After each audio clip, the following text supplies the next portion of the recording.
Rescue Plan funding to make our community safer as quickly as possible as we head into summer. As we announced earlier today, over $10 billion has been spent or committed already on public safety through the Rescue Plan, including by over 300 communities and more than half of the states. The money is being put to use, keeping cops on the beat for community policing, investing in mental health and substance use disorder services, crisis responders, community violence intervention, and other programs to address the causes of crime and ease the burden on police. These are stories from across the country about how this money is already making a difference, and we wanted you to hear about it directly from the leaders on the front lines. First is Mayor Quinton Lucas of Kansas City, Missouri, who has leveraged Rescue Plan money to avoid public safety layoffs and has used it to invest $10 million for new police technology. Because of the fiscal space provided by the Rescue Plan, Kansas City is also working to hire 150 new police officers. Mayor Lucas was elected in 2018 and previously served on the City Council. Next is Police Chief James White of the Detroit Police Department. Together with Mayor Duggan, Chief White has used over $110 million from the Rescue Plan to invest in body cameras, new gunshot detection technology, and $30 million for enhanced police patrols, among other strategies. Chief White is a veteran of over 2 decades at the Detroit Police Department, and since he was sworn in last year, and with the help of the Rescue Plan, Detroit has recorded an 18% decrease in homicides compared to the previous year. They'll each speak briefly. We'll take some questions. They'll have to go to meet with the president, which is a good reason. So I will turn it over to Mayor Lucas. Thank you so much. Thank you so much, and it's an honor to be with you all today. I'm here to discuss public safety, not just in Kansas City, but in many of America's cities. If we think back just a few years, we had a challenge of tight budgets and rising crime. The American Rescue Plan has filled an important and vital gap for us. In Kansas City, if not for the American Rescue Plan, officers would have lost their jobs, salaries would have been frozen, and our city would have become more dangerous. Instead, we have been able to invest in a number of vital and important areas. First of all, we've heard much discussion in recent years about community policing. There is no community policing without the police. The American Rescue Plan funds have allowed us to invest in more police officers, and not only more police officers, but salary increases so that we can make sure that we are recruiting and, importantly, retaining good officers in Kansas City. In addition to that, communications technology in Kansas City of $10 million from the American Rescue Plan allows us to invest in so many deferred technology areas so we can continue to be smart about how we solve crime, keep our officers safe as they're looking to solve crime, and importantly, make sure that we're spending those additional funds in areas like recruiting, in areas like intervention. As a mayor, I've had the chance not just to have experiences with my own police department, but I've done ride-alongs in Los Angeles, Baltimore, Washington, and a number of other American cities. In each of those, you're hearing from people and mayors and leaders that are saying that this support has been key in terms of making our cities safer and making sure that everyone in our community has police officers, but has police officers who have the time and have the opportunity to get involved in our neighborhoods each and every day. So I thank the President for giving us this opportunity with the American Rescue Plan. I look forward to our conversation this afternoon, where we'll continue to talk about how we can work together, police, politicians, so many other folks in Washington, in terms of making sure our cities stay safer, as we go into the summer. Thank you so much. Good afternoon, everyone. James White, Detroit Police Chief. I took the role of Police Chief in Detroit June 1st of last year after serving 24 years in the city of Detroit, having gone through bankruptcy in Detroit, retiring to take a job with the state, and then coming back to lead this great department of some of the hardest working men and women in law enforcement. Certainly a humbling and honoring experience for me. Coming back and recognizing what's happening in our country with law enforcement, police chiefs, police departments have to be innovative. You cannot arrest your way out of crime. There has to be community services, community programming, mental health support, and a number of other different programs. Having been an assistant chief at a time when Detroit went through bankruptcy and knowing what that felt like, I'd much rather be the chief when there's the type of investment that we see from the American Rescue Plan for cities like Detroit. It's enabled us to do a number of different things. Number one, put officers in high areas of crime, put officers around our city where we are looking at statistically gun violence being higher in those areas than in other areas in our city.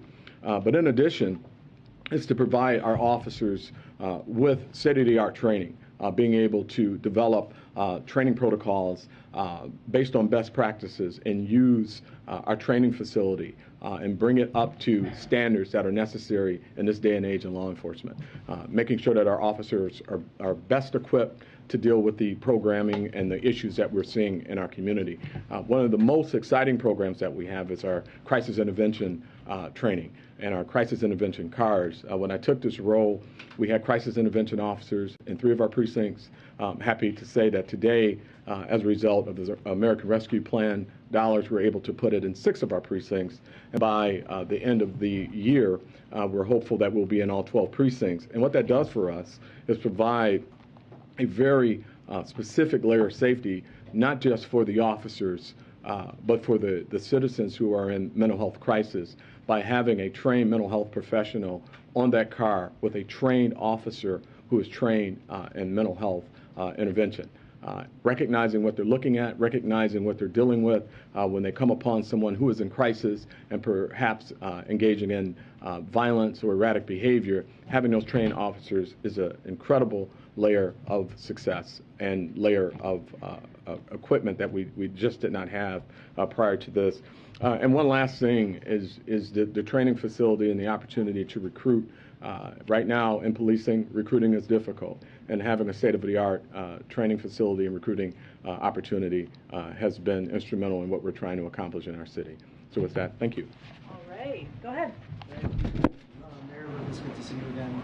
The Missouri General Assembly just passed a bill just now that increases the percentage of Kansas City's budget that needs to be spent on policing. What's your reaction to the bill, but more importantly, what's your reaction to them passing it while you're here on this very topic? I think it's always important to have locally driven solutions to local problems. I think that's why the American Rescue Plan was so helpful, money coming directly to cities and to states so we could solve public safety problems. I do not think necessarily that someone in outstate Missouri has better answers for policing than somebody in the core of Kansas City. And what we've been able to do, both with American Rescue Plan funding and our collaboration with folks at the state and federal level, is come to solutions like more officers that my friends in the legislature and the governor are asking for. And so I do not support anything that takes away our ability to work with our local police department and neighborhood leaders in terms of how we get to better solutions for violent crime. This administration has often talked about funding the police as crucial to not just lowering crime, but also for police reform. I heard talk about crisis intervention training, but did any of the ARP investments that you allocated also go towards implicit bias training or programs that require diversifying the rank and file or active bystander training? Anything that specifically goes towards accountability or oversight? Yeah, I'll take that. And so in Detroit, we're in the process right now of building out. I've just hired a diversity, equity, and inclusion director. We're constantly looking at our policies. It's enabled me to incorporate a number of different components of diversity, equity, and inclusion, which we already have, but just expanding out and recognizing that we can make improvements. We've been able to do that. Did that come from funds? What it came from was the fact that we did not lose money or we didn't have a budgetary shortfall. So we were able to do some things without losing the dollars if we did not have the money. But that's essentially like you're talking about a coordinator, somebody that's hired on to... You're talking about really a process, because for us, it's for all of our officers. There's a coordinator, and then there's a programming from that coordinator that goes out department-wide. And do you see that as kind of the main method of accountability when it comes to ARP investments, or No. a program that enforces accountability? No, I mean, that's just one of many. When we talk about community engagement, we can't fight crime without our communities. Communities have to have trust. They have to believe in police officers. And certainly this is a time where police trust is super important. And so when you talk about transparency in policing, that's what these training opportunities provide us, to look at best practices, to be innovative, and to work on transparency with community. Last one, Brian. Thank you. Just to follow up on that a bit, going forward, in your community and other communities like yours, what do you think is the most needed, underfunded need that you have going forward? Among everything? Yeah, among everything we were just talking about. In terms of community trust, I think there was a reason that both of us have talked about recruiting and retaining officers. We want officers that actually have the time to be engaged in communities, time to actually interact with neighborhoods, times to get known by people in the neighborhood. In most cities in America, you're not catching people say, we want to get rid of all the police. In fact, I've caught very few people who have said that. They said they want the way they interact with police to be different. They want somebody who has time to do community interaction. That's why these investments, in my opinion, are so important, because then you build up community trust, which helps you solve crime. It helps you actually build the relationships that you need to long term. And so there's not a single kind of magic program that I think works in terms of getting to any of these issues. It's instead making sure that you're investing somewhat holistically in police departments, having enough officers that you can address things like having an event at the community center, making sure there are people that are following up in neighborhoods, making sure that you have social workers in departments, which many of us have. And that's where these funds, I think, are largely helping us invest in areas where without them, we'd be laying off police officers, cutting social programs, cutting everything that's actually needed to get people to trust the police more. Do you have one more, Zeke? Go ahead. Thank you. We're sitting here, and violent crime, gun crime in particular, across the country is at an elevated level heading into the summer. We talked about the risk there. When you go to meet with the president in a few minutes, is there any specific requests that you have from him, from the federal government, for resources or tools that your department, your city need heading into the summer? Sure. I mean, certainly, you know, we're only one part of the judicial process, right? I mean, we make the arrests. There's our courts, the prosecutor's office. You know, we have a number of different needs. And then there's the intersection of crime with mental illness. And then we certainly recognize that, you know, we have a literacy problem in our country. And so there are a number of different factors that drive crime. By the time someone commits a crime, there's a number of failed systems that has caused that to happen. So we're not going to simply arrest our last person and solve the problem. We have to do a lot of work. So I'll be talking about those types of investments, community support, which we've been able to do with our Ceasefire Detroit, and provide those community programming, because I think that's super important. Mental health is super important. Engaging the courts at a high level is super important, and certainly supporting police officers and making sure that they're properly trained in some of the areas that we've talked about today. Thank you, Mayor Lucas and Chief White, for joining us. Really appreciate it. Okay. Oh, here, I don't want you to. Here you go. I'm sorry. Oh, okay. Okay. I just have a couple more toppers for all of you. Just really getting it all in on the last day here with the toppers for everybody. The president spoke earlier today with Abu Dhabi ruler Mohammed bin Zayed Al Nahyan to convey condolences on the passing of UAE President Khalifa bin Zayed. The two leaders agreed to honor Sheikh Khalifa's memory by continuing to strengthen ties between the governments and people of the United States and the UAE. I also wanted to provide an update on infant formula and where we are, and some updates on steps that we have taken. Yesterday, we announced a slate of actions to increase safe infant formula supply following Abbott's voluntary recall. The president also spoke to major retailers and manufacturers to hear about what they are doing and what they need to help increase availability. One of the top issues, the very top issue they asked us to act on, was getting states to increase WIC flexibility so they can get more formula on the shelves faster. Basically how it works now is each state has a contract with a manufacturer, whether it's Abbott or any of the other manufacturers, and they want flexibility so that they can, if you use WIC and you get WIC assistance, you can purchase any kind of infant formula. This afternoon, Secretary Vilsack sent a letter to all states urging them to adopt all possible flexibilities in the WIC program. That is actually a step we had encouraged them to do the day following the recall back in February, but some states took the step and other states did not take the step at the time, so this is an extra urging to do that. He directed all states to review their practices, and the Agriculture Department is reaching out to states throughout the day, building on months of conversations. And next week, USDA will follow up on the letter and calls to provide states with help to issue waivers. That's what helps, obviously, consumers, people who have WIC, who are WIC recipients and they go to the store. What we're also doing at the same time to help create this flexibility that these retailers asked for, is today Abbott also committed to provide critical flexibility to states through the end of August in the form of rebates. And that means that these states can plan ahead and they can purchase supply ahead from a range of manufacturers, not just the ones that they have contracts with. This means that families on WIC can purchase any available product in the months to come through August, and states and retailers can plan ahead, as I noted. The FDA also just issued a statement about importing formula from abroad. The FDA committed to providing additional information early next week that will facilitate importation to get more product on U.S. store shelves as soon as possible. And last, we recognize that parents have a lot of questions. Mary asked about this yesterday. I think MJ asked about this too, about where to go and who to call if they cannot obtain formula right now.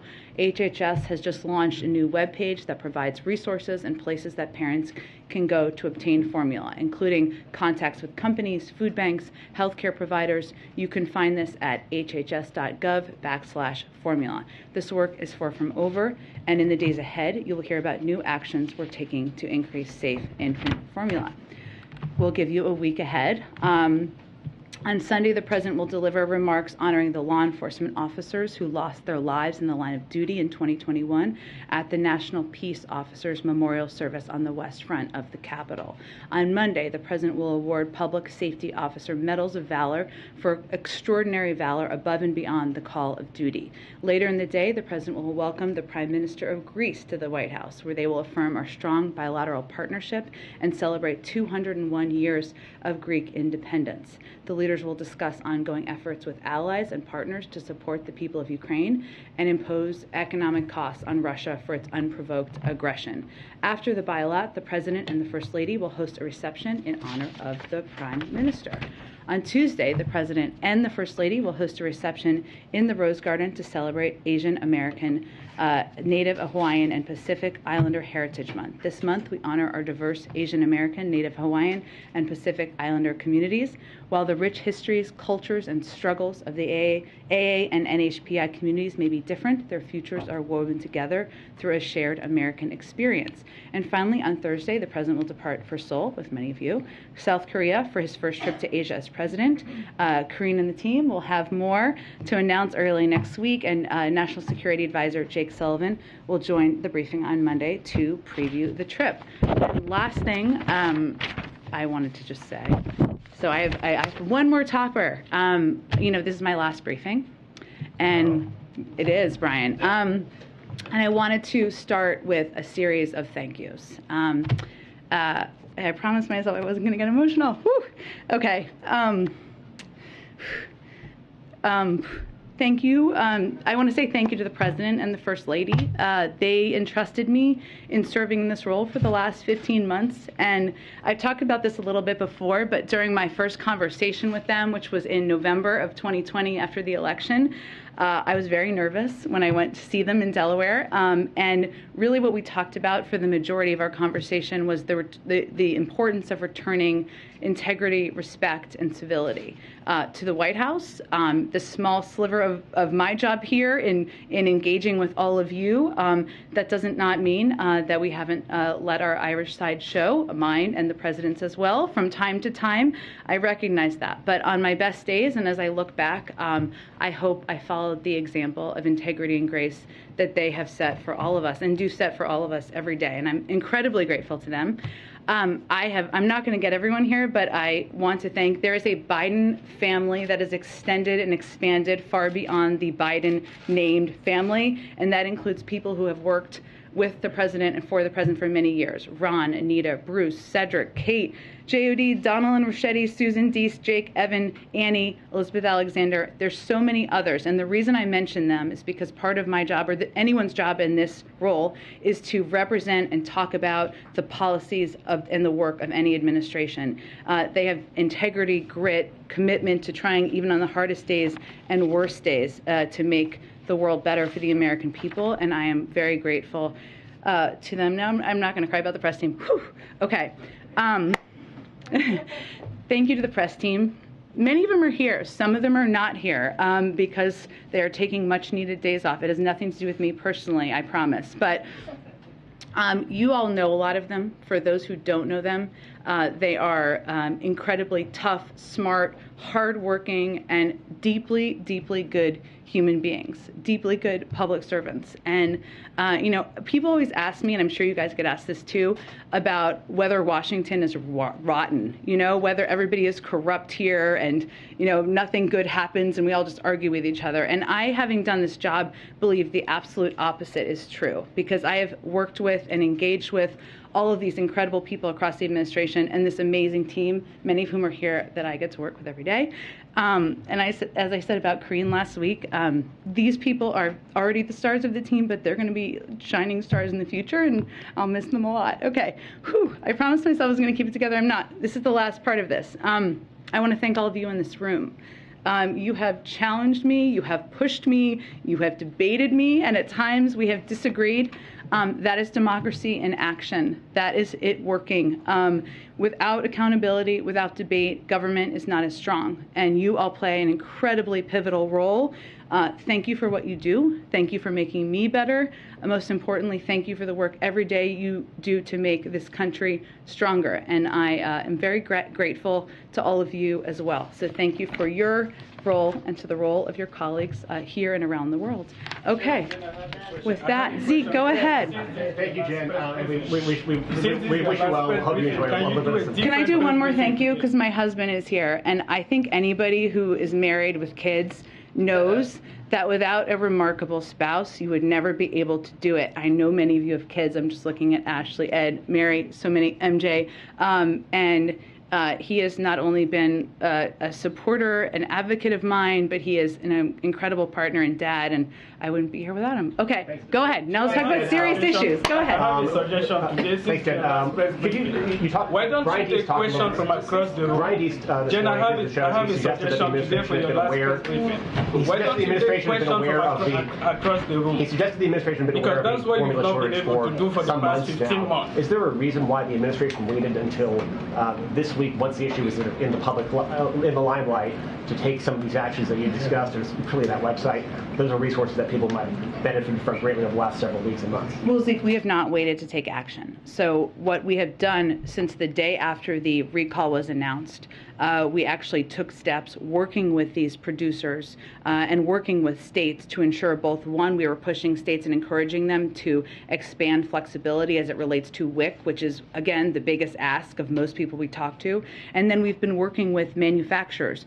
And that has resulted in Gerber increasing production by 50%, on Ricketts increasing production by 30%, and over the last 4 weeks, more production of formula than there was in the 4 weeks prior, and in comparison with last year. This is all work that has been underway for the last several months since this recall was enacted. On the website, this is a website, we saw the need, of course, over the last 24 hours as people had questions and they needed more information. We wanted to make it readily available and accessible to people. But prior to that period of time, we had not seen, obviously, what we've seen over the last few days. On a different topic, did the president see and the White House have any reaction to the disturbing images out of Israel this morning where Israeli police beating mourners of Al Jazeera journalist, American citizen Shireen Abu-Akleh, including the brief drop of casket? Does the White House have any response, and is the president taking any action in response? Well, I would say first that we have all seen those images. They're obviously deeply disturbing. This is a day where we should all be marking, including everyone there, the memory of a remarkable journalist who lost her life. We know that there is, with this disturbing footage from the funeral procession today in Jerusalem, we regret the intrusion into what should have been a peaceful procession. We've urged respect for the funeral procession, the mourners, and the family at this sensitive time. We're also in close touch with Israeli and Palestinian authorities, have been and obviously will continue to be, especially given the images we've seen today. We're not currently involved in any of the investigation, but we are working to bridge cooperation and available to provide assistance as needed. Finally, is there a reason why the president's meeting with King Abdullah this morning was not open to the press? Usually the president's meeting with foreign leaders are open to not ask questions. I understand completely. It's a private meeting. It wasn't meant to be a bilateral meeting of discussion. They've known each other for some time. Go ahead. Can I ask Thank you you. a question from Staff, the on back? the issue of the formula Jen, shortage. can I ask you a question from the please back? stop. I understand, but Simon, for 15 please show months some you have respect. not On the had issue of a formula. And I'm Thank saying you. that for the Sir, sake of equity, we should First of all, have thank you pressure for your across service, the and road. thank your That's what husband I'm for his saying. service as well. On the Doesn't issue make of sense to formula, preach equity I think, outside, if but anything, inside this the crisis briefing has room, reminded we can everyone have that this is questions. Simon, not if you could respect your colleagues and other media and reporters in here, that would be greatly appreciated. Go ahead, Mary. If anything, this, sir, if you can please, spread the if anything, this has reminded, I think, the entire country and the world that this is not a luxury item, but an essential. Thank you. Not to. Formula is not a luxury item, it is an essential. It is something that families across the country rely on. Is this such a valuable commodity that the president thinks that we need some kind of backstop, some ability to surge in the way that we do for other essential items, perhaps even some kind of stockpile? Well, I would say there have been discussion, and some members of Congress have raised questions, say, of the Defense Production Act, which that would be something which is on the table. We've not made a decision about, but would help address issues over the long term. What we are doing here is we're trying to ensure that states and others can plan over the long term, as in the coming months. But it is certainly a reminder that not only do we need to continue to work closely with manufacturers, continue to work closely with retailers and providers, but ensure that everybody knows what they can do to get access over the longer term. There's not a discussion of a stockpile. What we need to do is ensure we are addressing any issues in the supply chain and addressing any issues with speeding up manufacturing. You mentioned the Defense Production Act, and forgive me if I'm not understanding how this works, Sure. but how would that actually work? Because you say you're exploring it, but it seems that the issue here is really not having enough manufacturing capacity. So is it really a matter of just looking for other sites that can produce this? Well, that's exactly right, Mary. And so the reason why it would have a longer term impact is because the production of baby formula is so specialized and so specific that you can't just use the Defense Production Act to say to a company that produces something else, produce baby formula. It just doesn't work that way exactly. That is something that could be a consideration over the longer term. And certainly there are ways that the Defense Production Act has been used in other industries, right, as it relates to a chemical that is needed or a specific tool or part that is needed. So right now, of course, we're keeping that option under consideration, but our focus primarily is on twofold. One is increasing supply, and the other is making it readily available. And obviously production is working with these manufacturers, and also imports, making sure we're making more baby formula available through imports, and then making it readily available. The biggest step we can take is this WIC flexibility component, which obviously we took 2 steps, not just pushing states, but also working with Abbott to ensure they're providing a rebate for longer term planning. And just lastly, you said that the FDA is going to have more on easing imports and some of those steps next week, but does the president believe that parents should be allowed to buy formula directly from abroad? Well, there have been limitations on this because, of course, we have a very high level of FDA approval processes to ensure that we have the best formula that is safe for babies. And of course, whatever formula would be imported would meet those standards. But we think the best steps we can take is to work with Abbott, and Abbott has a responsibility here too, to work closely with the FDA and doing the steps that are necessary to get back and operational online. We have a great deal of manufacturing capacity here in the United States. That's less the issue. The issue is obviously this was a recall in February that, as a reminder, was done because there was a factory in Michigan that had tainted formula that killed 2 babies. But we have a range of manufacturing capacity here. So this import step would be not forever or necessarily even long term. It's just to address the current need. Go ahead. Thank you, Jen, and thank you for your work here the last 16 months. You said yesterday that the United States would support Sweden and Finland's application to NATO. Turkey is a current NATO member, and the president of Turkey is saying that his country would not look positively on that. What is the U.S. reaction to that, and will the U.S. intervene on the Nordic countries' behalf? Yeah. So we are working to clarify Turkey's position. We would refer you to the Turkish government for more information on their views. I think there's no question, and you've seen this from the public statements of a number of NATO leaders, that there is broad support from NATO member countries in Finland and Sweden's, desire or interest, stated interest in applying to join NATO. But we are continuing to work with Turkey, and I would point you to their representatives. Also, any White House reaction to Elon Musk saying today that his deal to buy Twitter is on hold while getting information on fake bot accounts? Yes. I would say this is a transaction, a potential transaction, I guess we can call it at this point, from a private investor, and we don't have any comment on private transactions. Our views, broadly speaking, on the role of social media platforms and the need for reforms certainly still stands, but right now it's a reported view of a transaction of a private investor. Go ahead, Ed. Thank you, Jen. For what I'm told is episode 224. Yes, that is true. Thank you for doing this as you've done. Has time gone as quickly for you? I haven't been here for all the episodes. That's true. You've been here for a lot of them. A few things. Back to the murder of Shireen Abu Akleh. Curious, does the president himself plan to speak with her family, given especially in part that she is an American citizen? We have obviously reached out and engaged through national security officials with her family. I don't have any calls to predict or preview at this point in time, but if that does happen, we of course make that information available to all of you. And does the president have any plans to speak with the Israeli government directly about the death and the ongoing investigation? Well, certainly we have been engaged with them and have offered support, and if they need specific support from us, we will provide that, but I don't have any calls to predict at this point in time. Two quick ones on immigration. There could be a ruling today in federal court on the future of Title 42 and whether or not it gets delayed beyond the May 23rd deadline. Can you give us a status report on ongoing preparations for the end of it, should that deadline hold, and how they might change if they get delayed by a court? Well, the preparations have been ongoing, led by the Department of Homeland Security and Secretary Mayorkas.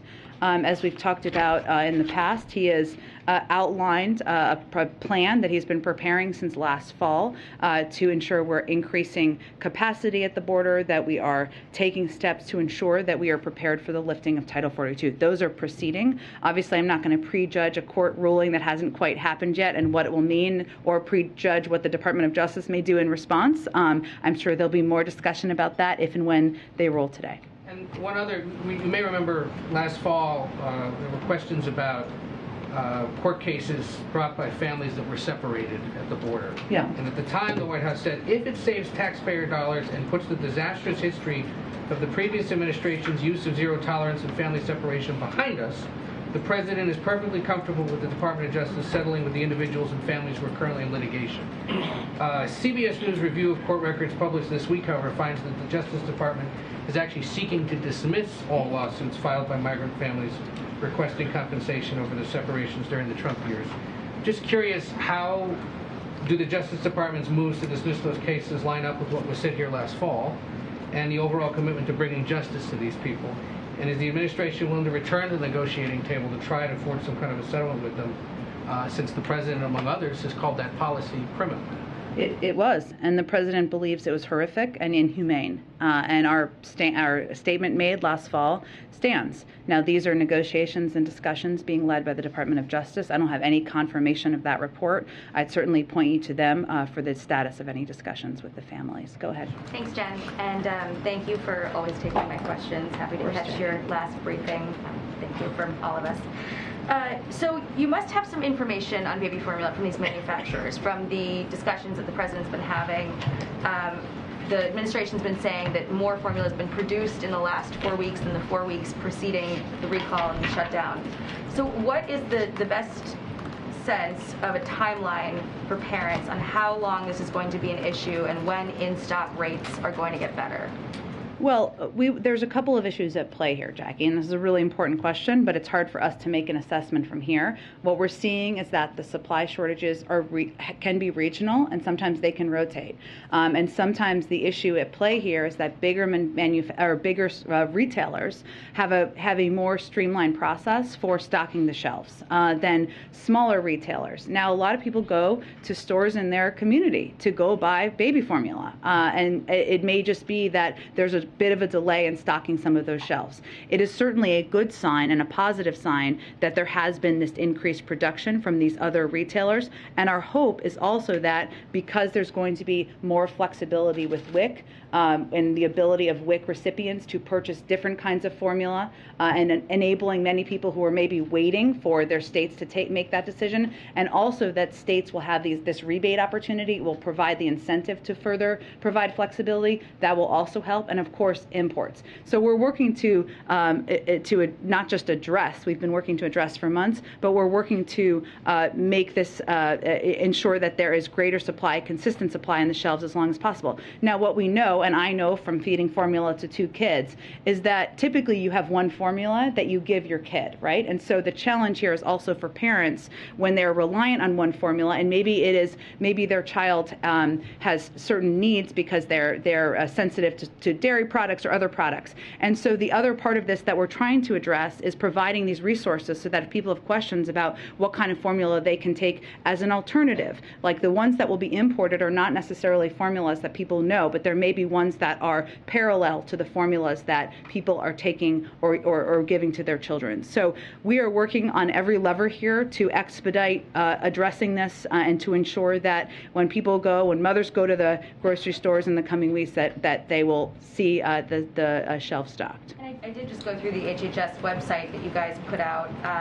And one of the suggestions for emergency situations would be to call your pediatrician, see if they have in-store samples or in-office samples, or go to the local food pantry. Clearly, you've outlined this as, there's going to be a range of sort of timelines depending on where you live in the country and where you shop. But say for big box stores, I mean the Walmarts and Giants and Kroger's, can you give us sort of a ballpark window for just realistically how many weeks or months parents are going to be having trouble finding it, or in-stock rates would start to improve? Let me first say that the reason we suggest calling your pediatrician is because of this question I just touched on. Because when you're feeding your child formula, typically they don't recommend changing formula necessarily, but there are ways to do it. And if your child has specific needs or is intolerant to certain ingredients, a pediatrician can help advise on that. But obviously there are a lot of other resources through public health sites as well. I would say for the bigger retailers, some of whom the president spoke with yesterday, their number one biggest ask was the flexibility on WIC. And their feeling was that would help them take steps, given the increased supply of these other manufacturers, to help stock the shelves more quickly. So you guys aren't comfortable giving any sort of ballpark window of time, basically? As quickly as possible is our objective, Jackie, but it's going to be different store to store. Okay. And then one more also on baby formula. It seems like when there's a crisis, you often call in the FTC to look at price gouging. I recall this administration doing that with gas prices. It didn't seem to really bring down gas prices and did not increase supply. How's it going to be different this time around with baby formula, and how quickly are they going to be cracking down on people who are hoarding, and what are the ramifications? When are we going to see that play out? Well, the FTC is an independent agency, so by us calling for them to look at price gouging, they obviously haven't taken a step on oil companies, otherwise you would be fully aware of it. But it is something that we can all watch, even as non-economists and even as non-oil experts. When the price of oil goes down, the price of gas should go down, and that is not what we have seen consistently. I would say as it relates to baby formula, what we know is that we are certainly seeing, and we have seen hoarding happen, and so we are looking for that to be looked into, and we think that's an issue where if there's caps, and this is something we have been working to institute on the number of containers that can be purchased, that will help. But also we are taking every step we can to ensure that is tracked and that can be addressed if needed, in the pool of doing everything we can to address this. Go ahead. And thanks for your service, and thanks for delivering on your commitment to return the daily briefing. All of us in this room are grateful for that. I want to ask you, if I can, about crime that the president's going to be addressing a little bit later. We had one of the mayors and one of the police chiefs here a short time ago. Beyond directing dollars, can you sort of detail the level of concern with this administration about bail reform right now and about some district attorneys being too lenient in their prosecution of criminals? And I guess beyond that, what other points of leverage do you have to encourage stronger prosecution efforts or any efforts to change that? Well, I would say first on bail reform, on the campaign trail, the president said that cash bail has become the modern day debtor's prison. No one should be held just because they are poor, and a person who is dangerous but has the money to pay bail shouldn't have a get out of jail card. That continues to be his view. What we see is there are a couple of big issues as it relates to crime. We've inherited from the previous administration the largest year-over-year jump in murders in record history in 2020. Our focus from here has been putting more cops on the beat. You heard the police chief talk about that through the American Rescue Plan, backed up by more federal agents to take violent crime off the streets, cracking down on firearm traffickers. 77% of violent crime in the last assessment of data we have is with guns, to get illegal guns off of our streets and stemming the flow of ghost guns, something the president has taken a number of actions on, and investing through the ARP and community programs to prevent crime by interrupting disputes before they spill into violence. I will note, and you heard the police chief just talk about this, but in cities like Detroit and Houston, who have both used rescue plan funds to invest in fighting crime, we've seen declines in certain categories, because our view and the president's view is if you fund and have more cops on the beat working with communities, that is going to help address this issue. I'd also note that as it relates to guns, which is a huge concern of ours, since last summer we obviously initiated these, announced these DOJ-led strike forces. They're an integral part of the president's plan to keep our communities safe. And as I noted, 77% of homicides committed in 2020, the last year we have data, were done with a firearm. Since the launch last summer, the DOJ strike force has already seized 5,100. And one of the steps that can be taken is, of course, to confirm Steve Dettelbach, a very qualified person to lead the Bureau of Alcohol, Tobacco, and Arms. And the president has also called for an additional $30 billion in new funding in his 2023 budget to fight crime. And that is a step that he is hopeful there will be bipartisan support for. A lot of questions in the room, so I'll limit mine to two today. The other one is about ASEAN that's here. What commitments has the president secured from the leaders of ASEAN to condemn Russia? Well, there will be a communique that comes out later this evening. I know communiques are very exciting to everyone, but there will be interest. I'm certain in this one. I will say, Ukraine and Russia would not typically be a major topic of discussion at ASEAN, right? You all have covered them before. You've visited, you've traveled to cover ASEAN summits, and it certainly will be a topic of discussion, and was last night and will continue to be today. So there will be a broad discussion of Ukraine and Russia. The United States in these meetings will continue to lay out our approach to Russia's unjustified and illegal war. We believe the ASEAN leaders are very interested to hear more about our approach, both where things stand and in terms of the next steps. We expect that the leader statement will also have a reference to Ukraine in it as well, but that is still being finalized in the coming hours. Go ahead. Will President Biden address the abortion rally tomorrow? He has no plans to address the rally tomorrow. And separately, does he have any plans to meet with abortion advocates or rights advocates at the White House here? We are very engaged with women's rights advocates, abortion advocates, and other advocates, as well as members of the Senate and members of Congress. I would note that this is an issue that is much broader than abortion advocates. They are of course, marching in the streets and having their voices heard and peacefully protesting, and we respect the right to peacefully protest, but 2/3 of the country does not want Roe to be overturned. So this is an issue that we are engaged very broadly with across the spectrum about what steps we are considering, what steps we have the capacity to do, and what we would do if the final opinion looks like the draft that was leaked last week. The families of Americans detained in Iran have appealed directly to the president for help in getting them out. They don't seem to have much faith or hope that the nuclear negotiations are are going along fast. So is he receptive to that? Is there an effort ongoing to free those people? There is an ongoing effort led by our negotiating team from the State Department to bring every American home who is detained or held in a country and wants to be, of course, home with their families. It has always been a separate channel than the Iran nuclear negotiation talks. It is not in the same channel, but certainly the president is committed to and will do everything possible to bring Americans home who are detained in Iran. Go ahead. A question on Brittney Griner. Does the White House have a response on her detention being expanded? Yeah, there was a report on that this morning. So I would say first that, while we don't have a comment on this specific development, I would just reiterate that the Russian system wrongfully detained Ms. Griner.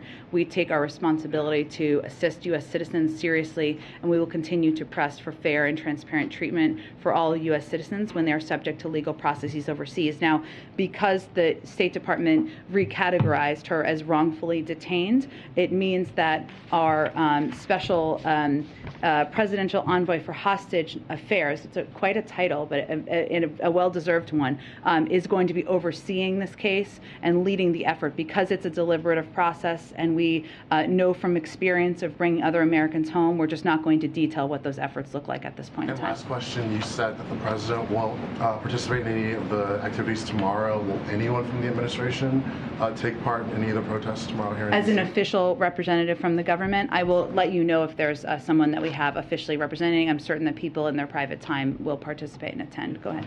As we sit here, there doesn't look to be a lot of appetite right now for more COVID funding in Congress. There have been warnings, of course, from the White House about what that will mean. Are you able to say what the plan B is? If there is no funding, is there money in the couch cushions to order the stuff that you say you're not going to be able to order, or when? Can you give us an update on when things will start running out in the coming months? Sure. Well, I would say there is no plan B. While there is, a limited amount of funding that we have to work with, it's very limited, and it will require us making tough choices about what remaining tests, treatments, and vaccines we can get. We are continuing to work the phones, hold briefings, make our case publicly, of course, as you noted, and we are having bipartisan, bicameral discussions about why we need this funding, what the consequences will be if we do not have it, and those are significant. I mean, obviously, more Americans will die needlessly, which is the biggest heartbreaking issue. We're going to exhaust our treatment supply. We'll lose out to other countries on promising new treatments. This is one of the biggest components that is of concern to the president and all of us, because as you know, how we've approached this to date is we have ordered ahead so that we are first in line, and we have the supply needed when there is a better booster or when there's a better vaccine or a vaccine that will treat specific variants, and we are putting ourselves essentially at the back of the line without this funding. Yesterday there was we hosted a global summit. We requested $5 billion for funding to help continue to be the arsenal of vaccines in the world. We will no longer be able to provide that funding. We also will be unable to maintain our supply of COVID tests, and we will be unable to ensure that there will be an ongoing supply of free treatments for families across the country. Possibly you will cut short previous orders to either because you can't pay for them or because you want to reallocate the money. We will have to end programs, and some of that will feel abrupt. Can I pivot and ask a little bit about, as you know, we've got the baby formula challenge right now. Everyone's 401ks are not looking hot at the moment. Maybe I'm speaking for myself. Consumer sentiment today hit a fresh low since 2011, at its lowest point since then. Inflation, of course, is high. Gas prices are surging again. There's a sense right now that there's a lot of challenges in the economy in the U.S. What do you say to voters who are frustrated by that, and in particular those who voted for this president because he sort of promised to be a sort of capable steward, in contrast to the previous presidency? That was sort of the pitch that he made to voters. Well, I think first we would say to families, we understand there are challenges you're dealing with every day. Costs are too high. It is too expensive to fill up your gas tank. Food is too expensive at the store. And our focus right now is on taking every step possible to address those issues. We know that the president, that the big driver of this was the pandemic and the impact on supply chains, and then the uptick in the pandemic with Delta last summer. Then we had an additional challenge, as you've noted some of these, but with the invasion of Ukraine by Russia, which drove up energy prices, and that is the biggest driver of inflationary costs at this point in time. Now, we saw a downtick a bit earlier this week, but what we would also say to families is, one, we are at record economic growth. The unemployment rate is 3.6%. We're seeing encouraging business investment. Those are all good signs. What our focus is on is doing everything we can to lower costs. And that includes a range of steps the president has taken just over the last couple of weeks, making sure we're lowering the price of high-speed internet, giving farmers the tools and resources they need to boost production. We're also, he led the release of 1 million barrels of oil through the Strategic Petroleum Reserve, issued a waiver for E15 gasoline, so thousands of gas stations in the Midwest could have an additional 10 cents cheaper option at the pump, fix the family glitch. He is mindful and focused on doing everything he can to give people breathing room and lower costs. And what we'd say to Americans also is look at the alternative. We all acknowledge inflation and cost is a challenging issue. What is the Republicans? What are they presenting as the option? Are you frustrated by this? I mean, he likes to say the buck stops with him. Things aren't working. Is he frustrated with the circumstance? Is he frustrated with his team? Is he frustrated that he hasn't been able to get it under control? I would say when you've served, as the president has, as vice president for 8 years, you're pretty clear-eyed about the fact that leading the country means that the buck stops with you and that every challenge we face is on your desk. And he's very aware of that. Go ahead. Yeah, you've said that some states have not done this WIC waiver. Which ones? I can see if we can get you a rundown. That was not meant to be a naming and shaming. There are some states that just didn't take that step when the recall was happened, and we encouraged them to do that in February. So today is an opportunity for the Secretary of Agriculture to say, now's the time to do this. If you want to make sure that people in your state who benefit from WIC are getting helped, this is the way to do it. Okay, Congresswoman Elise Stefanik, and she tweeted something I will read to you, but several other Republican politicians have also gone along this line. She says, Joe Biden continues to put America last by shipping pallets of baby formula to the southern border as American families face empty shelves. She says this is unacceptable. Do you have a response to that?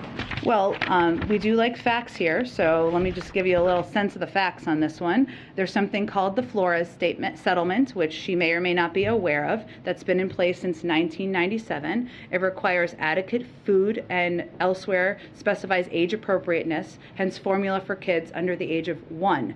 CBP is following the law, that law that has been in place and been followed, by the way, by the past every administration since 1997. So this has been a law in the United States for a quarter century. It's been followed by every administration.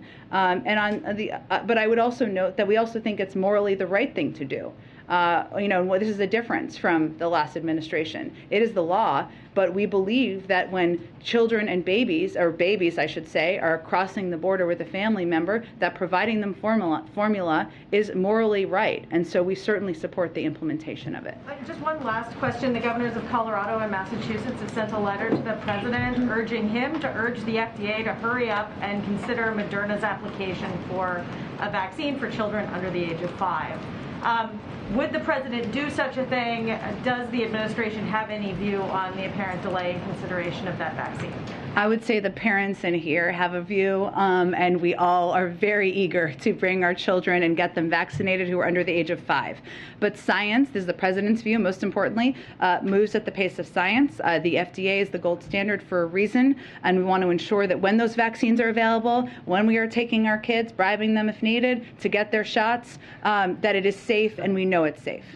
Go ahead. Jen. I'll come back. I'm sorry about that. I'll come back to you. Go ahead. Go ahead. As you know, the anniversary of George Floyd's killing is a little over a week away. As a candidate, President Biden embraced some of the messages about police reform, and later he even promised George Floyd's family that he would get something done on the issue. But now police reform has failed in Congress. There's no executive order, and today he's basically asking cities to pump money into police departments. What is the administration's message for people who had hoped the Biden administration would actually significantly reform policing? Well, first I would say he's actively considering a police reform executive order and has every intention of doing that. It just takes some time. I understand that since it was a version of it came out into the public, which happens back in January, it feels like a long time, but these take a long time. There's a legal review, a policy review, and he has every intention of doing that. We actually paused because there was bipartisan negotiations happening, and obviously that was always the preference because that would make it more permanent. I would say that it's not just about pumping funding into police departments. It's about ensuring that there are enough cops on the beat to crack down on violent crime, to crack down on illegal guns that are the cause of 77% of crimes across the country.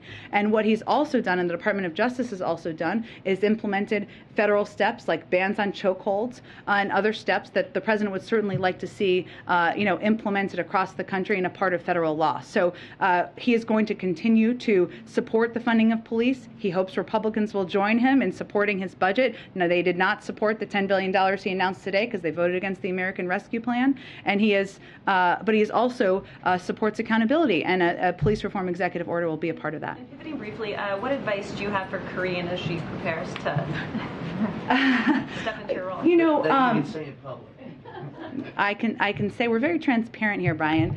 I would say that some of the lessons I've learned that I would tell anyone, including Karine, obviously we've had many discussions about this, would be one, the most important job that you have in this role, I think, tied with another one, but I'll get to the point, is to project, convey the positions, the policies, the views of the President of the United States. And every opportunity you have to speak with him, to engage with him, to ask him questions. So oftentimes, I will tell you, they are questions that you all have asked me in the briefing room or otherwise. It will make you better equipped and even more effective because our job is to speak on his behalf. The second thing I would say, and in my heart I'm a bit of a policy nerd, but I would tell this to anyone, is that the more you know about policy issues and the more you can go in depth on it and spend time digging, pushing, and questioning the policy teams, the better able you will be to answer tough questions, to answer the 12th question, and hopefully provide information to the public. And the last thing I would say is that it can be repetitive in here from time to time. That's not a critique. You are all doing your jobs. But in the age of social media, always provide the context and all the details because you never want to be a meme with one line. That would be my treat. But otherwise, be yourself. And Karine, as I said last week, is going to bring her own magic, her brilliance, her style to this briefing room. And always, for anyone who comes after me or Karine, it's to continue to make it better and do better for the president and the American people. Yes. Expect that under Karine there will still be daily briefings? I will let her speak to that. Yes. But yes, that is the plan. Go ahead. Thank you, Jen.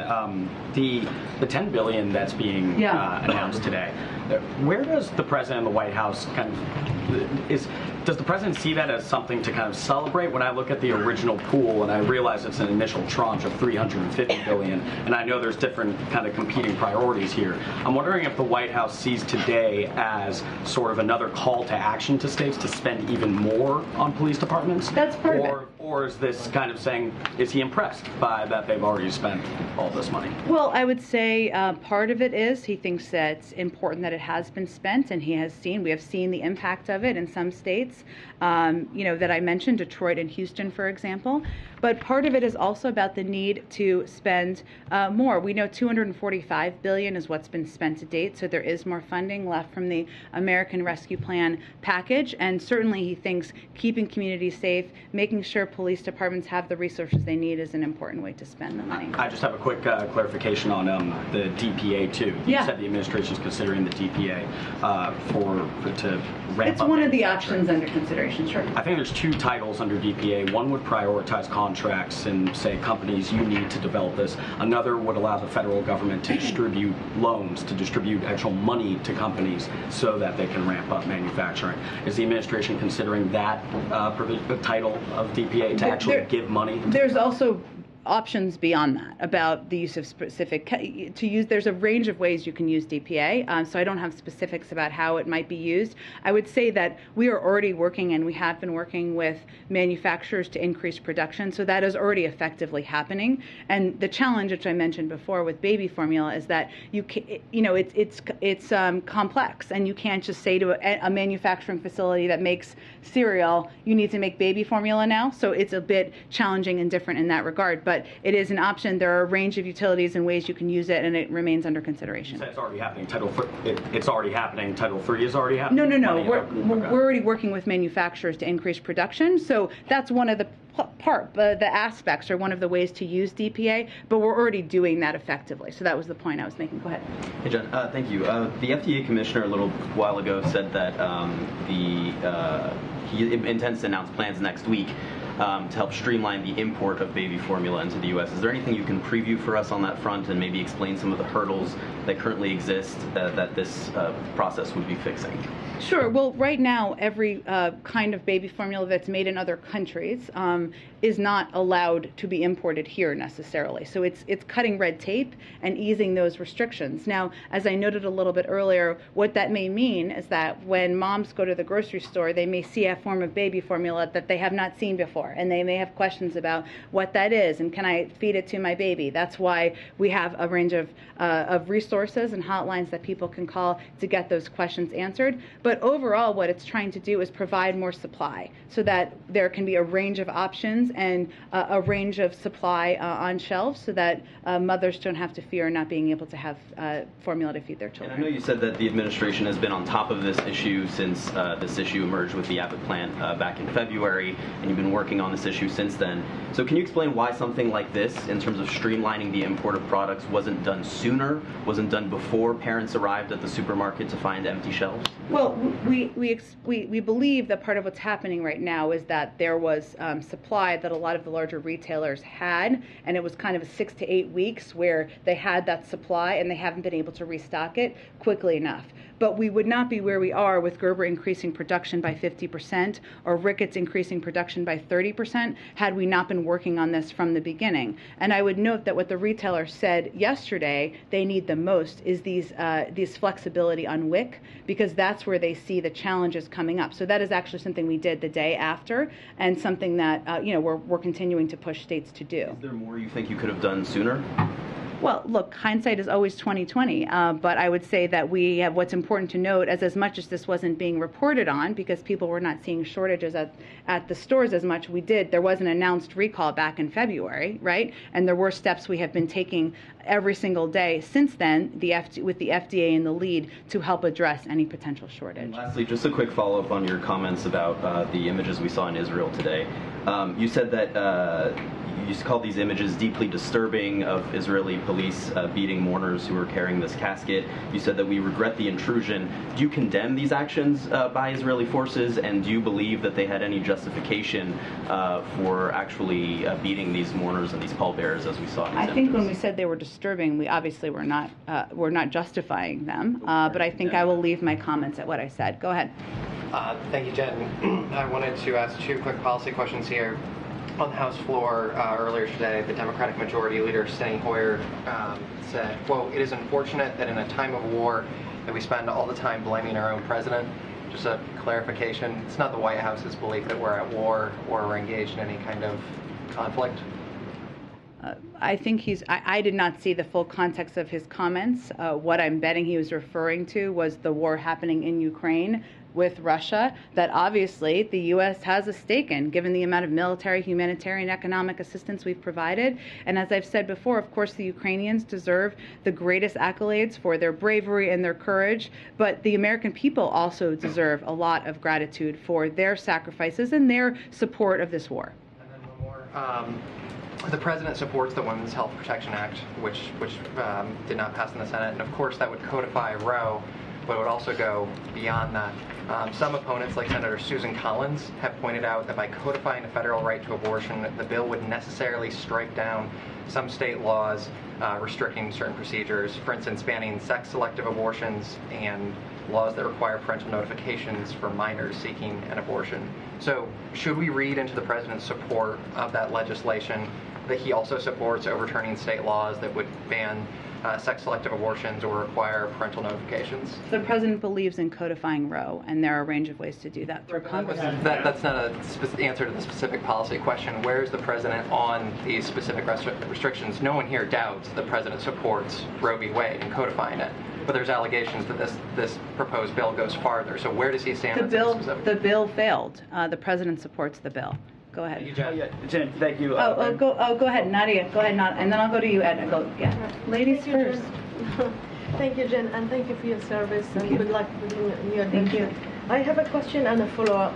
On the question, the Russian ambassador to Vienna said today that under different circumstances, Russia probably could have provided its good offices to the two sides, but not now, referring to the Iran talks. And the EU chief, foreign policy chief, said that there is enough positivity for the talks to resume. Do you believe that Russia is an obstacle to going back to the deal? And do you think that there is actually a chance that we can go back to it? Well, I would say that our view on the deal is that Iran needs to decide whether it is going to continue to insist on extraneous conditions and whether it wants to conclude a deal or not. We believe that concluding a deal would serve all sides' interests. But while we have certainly condemned the actions of Russia in Ukraine and the actions of a war criminal in invading Ukraine are the biggest obstacle to an Iran deal moving forward is Iran. And I want to follow up with my colleagues mentioned about Shireen Abu Akleh. And I want to emphasize she is an American citizen. Yes. You know, when American journalists are killed in Ukraine, nobody waits for investigation. They pinpoint their, hands to the Russians. Why Israel get away with this? Why not calling for an independent inquiry? Since Palestinians do not believe that Israel is capable of investigating itself. I mean, this journalist was fully covered in a vest, in a helmet, yet she was targeted under the ear. That means it's a professional job by a sniper. And many people believe that it was an Israeli soldier who shot her. Well, as we understand it, there are investigations by both sides. We've offered our assistance to the Israelis, to the Palestinians, and we're prepared to provide that should they want it. Go ahead. Thanks, Jen. Two questions. One, do you have a comment on the Texas Supreme Court ruling allowing state officials to conduct abusive investigations of parents of transgender kids? I've not looked into the specific court case, but I would tell you that any efforts to discriminate against, to bully, to put transgender kids at risk would be something we would oppose. But I would have to check out more about the specific court case. On the Summit of the Americas, you've mentioned it a couple times that invitations have not gone out yet. Yeah. It is assumed that the president of Mexico, the president of Brazil are invited. You recognize Juan Guaido as the interim president of Venezuela. Why is it not assumed he's getting invited? Why the mystery? There are a range of conversations going about the final invitation lists. I just don't have a final conclusion on those, and as soon as we do, we will make those information available to all of you. And then just to bookend our time at the State Department, I wanted to ask you about Israel. A broader question on how the president seems to be the first in the modern era not to put quite an emphasis on solving the Israeli-Palestinian conflict. He has not appointed a special envoy for the conflict. He has assigned the portfolio to a top administration official. What should we read into that? What priority is it of his, especially as we see these images coming out of Jerusalem today, to personally get involved in dialogue? I would say first, as it's always been the case, any envoy would be working out of the State Department. It was the case when I was at the State Department, and we knew each other there. And certainly, you've seen the Secretary of State and also the President talk for decades about the need for a two-state solution, how that is the only viable way to end an ongoing conflict in the region. And I would certainly say that remains his view, remains his policy. And but I would point you to the State Department for any updates on negotiations or engagement. Go ahead. I have a follow-up on Brittney Griner. Does the president have plans to meet with Brittney Griner's family, like he met with Trevor Reed's family? We are in touch with her family, but I don't have any planned meetings to preview for you at this point in time. And then I have a follow-up on Title 42. Sure. I know a judge's ruling hasn't been made yet, but if he does rule to sort of continue to temporarily delay Title 42 from being lifted, does the Biden administration plan to appeal that? That would be an announcement made by the Department of Justice. One more question just regarding that. You know, it seems that the Biden administration has been challenged by the court several times on, you know, immigration efforts that they've tried to overturn from the previous administration.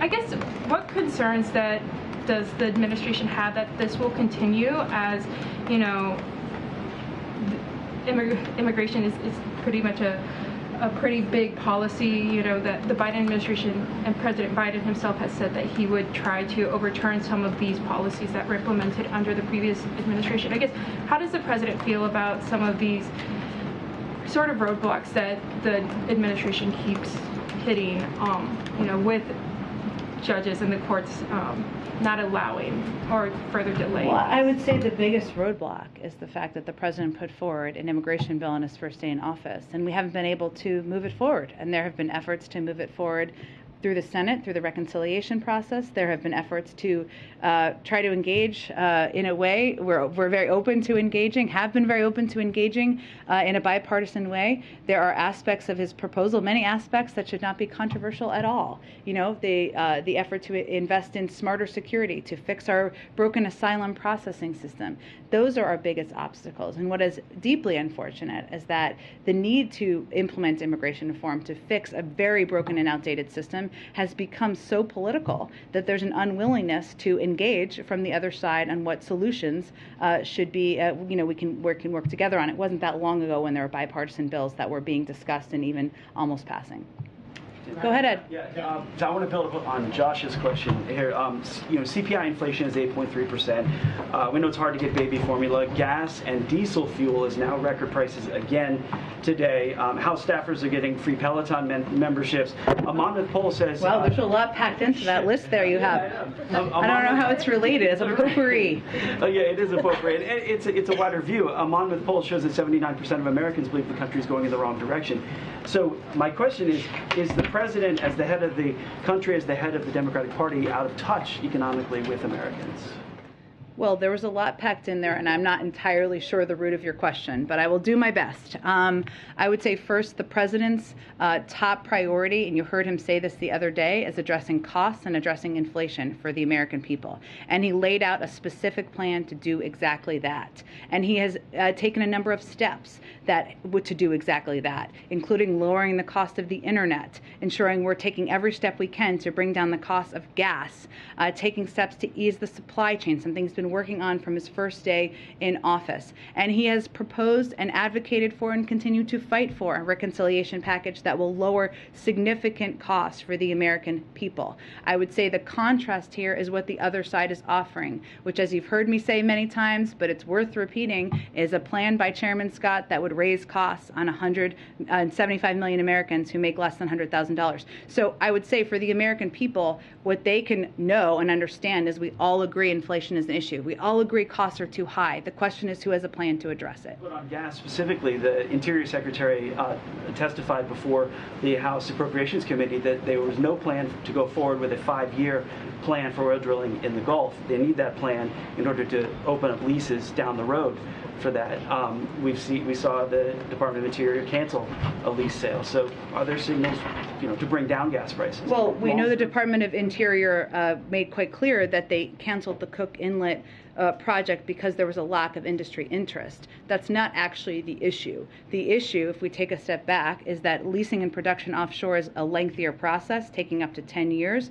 Of the more than 10.9 million offshore acres currently under lease, industry is not producing on 8.26 million acres. That's 75% that is non-producing. Of the 24.9 million onshore acres under lease, industry is not producing on 12.3 million. That's almost 50%. And there are almost 9,000 onshore permits. The issue is not permits. There are plenty of places for oil companies to drill on. They're not. That is the issue.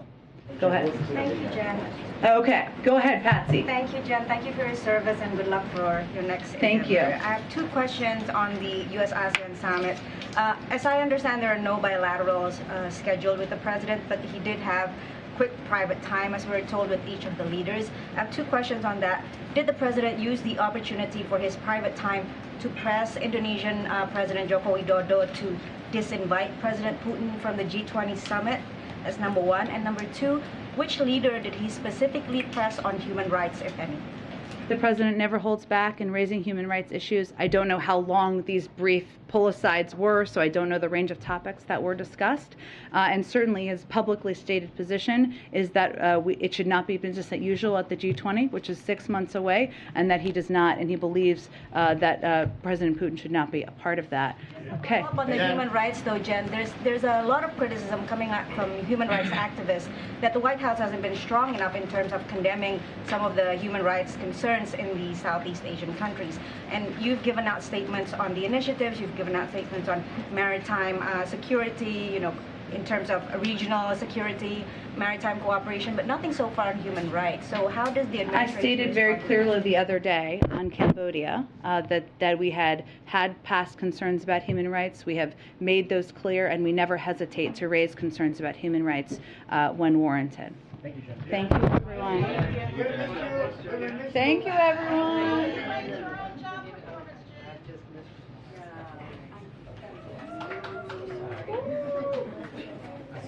We heard the woo-hoo earlier.